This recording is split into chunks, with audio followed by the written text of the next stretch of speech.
If your vehicle is not equipped with this instrument panel, please see your owner's manual for more information.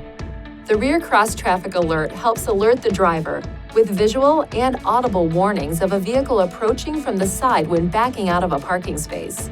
RCTA operates when the shift lever is in the reverse position and the vehicle's speed is less than approximately 5 miles per hour.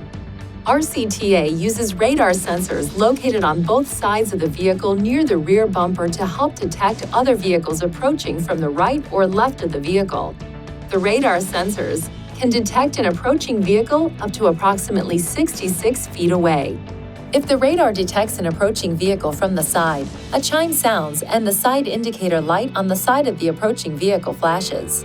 There may be instances when you want to turn the rear cross-traffic alert system off.